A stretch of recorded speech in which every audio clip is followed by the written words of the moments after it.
Welcome, explorers of the inexplicable. Imagine this. A Nazi warship lost 80 years ago in the frigid deep Atlantic suddenly sends a signal. It's not a legend, it's a real mystery that takes us to the depths of World War II, the Caribbean, and the dark escape routes to South America known as the Ratlines. What secrets sank with that Type XXI submarine? Today we are going to dive into this epic story of futuristic technology and historical conspiracies. Prepare for immersion. If you are passionate about mysteries, hit like and subscribe so you don't miss the truths that the ocean hides. The blue silence of the Atlantic, which keeps more secrets than any historical archive, was interrupted by an anomalous pulse on the tuning of a sonar near the Caribbean coast of Colombia. 80 years of oblivion lay the steel mass of a technological specter that should have remained silent. The signal, weak and intermittent, was artificial, an obsolete frequency that pointed to the heart of one of the murkiest chapters of World War II. The final U-boat missions to Latin America. Preliminary analysis indicated a long-range assault submarine,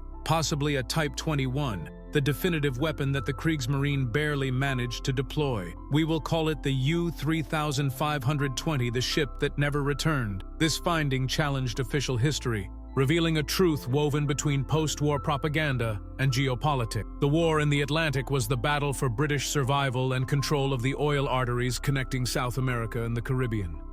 Far from the north, the Caribbean theater became a silent killing field. In early 1942, Karl Donitz's submersibles operated with impunity. The campaign, Operation Newland, was a devastating success. U-boats torpedoed refineries and tankers from Venezuela. Allied ships burned in plain view of the beaches, demonstrating that the conflict had reached America's backyard. The goal was to decimate the supply and sow panic, hoping that Latin American nations would align with the Axis. However, the mystery surrounding the U-3520, the U-530, and the U-977 is what happened after Germany's surrender in May 1945. The Type XXI, which the remains resembled, is the basis of the conspiracy theories. This ship, nicknamed the Electroboot, was an engineering marvel. Its innovation lay in massive batteries that allowed it to remain submerged and reach high speeds, key for a secret transcontinental crossing designed to evade surveillance. The true nature of the Type XXI resided in its capacity to redefine submarine warfare.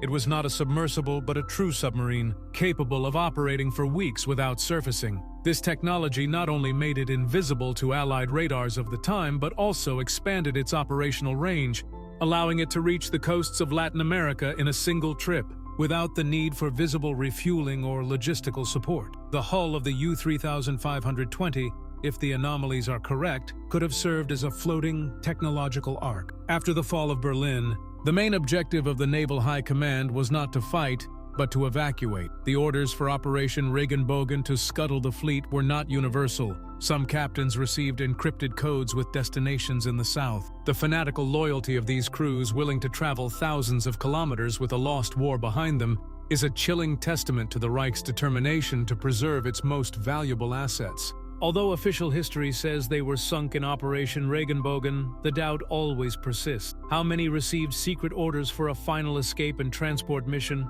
The anachronistic signal on the Colombian seabed confirmed that historical doubt. Experts found anomalies that suggested preparation for a long voyage or an unusual cargo, not a sinking by attack. The evidence pointed to a deliberate act of self-elimination to protect the secret of its cargo, a common practice in the Reich's final days. Here, the story of the U-3520 merges with the infamous legend of the Ratlines, the clandestine routes that allowed thousands of Nazi criminals and officials to flee to South America. The Ratlines network was a masterpiece of clandestine logistics, orchestrated by SS collaborators and international sympathizers. It was not about solitary fugitives, it was an organized transfer of human and financial assets. The U-boat factor in this operation is what adds the maximum layer of mystery. While most low-profile Nazis traveled with false documents through Spain or Italy, those who were considered essential for the future of the movement, or who transported the so-called Nazi gold, the loot extracted from central banks and Holocaust victims, required a high-security transport method far from Allied intelligence patrolling European coasts. This is where the discretion and range of the Type XXI became essential, carrying its cargo to friendly ports. Argentina, under Perón, not only guaranteed a refuge but also an investment. The transfer of technology and money helped cement ties that would last decades. allowing exiled Nazis to build fortunes and networks of political and economic influence. The submarine, therefore, was not only a means of transport, but a vehicle of ideology towards its new cradle. Argentina, under Perón, was the favorite destination, with long-range U-boats as the safest route for high-value individuals transporting the spoils of war, Nazi gold, or crucial documents. As we unveil the chilling details of how the Ratlines network used ultra-long-range submarines to move people and wealth, the question persists. What other war secrets were buried beneath the Caribbean waves alongside the U-3520? Take a moment now and tell us in the comments, if you could investigate a single World War II mystery, what would it be? Your participation is crucial for these hidden facts to reach more people. Don't forget to hit like on the video and share this incredible story. The Dark episode alludes to the organized transfer of capital and technology to establish the Fourth Reich in exile. It is theorized that the last submersibles acted as floating arcs, carrying gold ingots, art, and vital elements, microfilms, missile blueprints, including V2 technology, and the scientific brains valuable for the imminent Cold War. The appearance of the U-530 and U-977 submarines in Mar del Plata months after the surrender is an irrefutable precedent. Although their captains denied carrying high-ranking passengers, their late and unexplained presence fueled speculation. The voyage of the U-977, navigating 66 days submerged, demonstrated the German capacity for impossible escape missions. This phenomenon did not go unnoticed by the Allied powers, who, although publicly minimizing the threat, were obsessed with capturing German technology. The race to acquire the remaining Type XXI, the V2 ballistic missile blueprints, and above all, the scientists who designed them, defined the beginning of the Cold War. The U-3520, sunk in the Caribbean, suggests that a critical portion of that technology may have been deliberately placed out of reach of Washington and Moscow. If the submarine was carrying microfilms or essential components, its sinking at such a distant and strategic point would signify the successful execution of a total denial order. The South Atlantic, vast and unexplored, became a tomb of secrets, an underwater museum where the Reich attempted to safeguard its most valuable assets from history and its victors. The mystery of the U-3520 on the Colombian seabed adds an intriguing geographic layer, suggesting a broader escape network than just Argentina, and pointing to the Caribbean routes.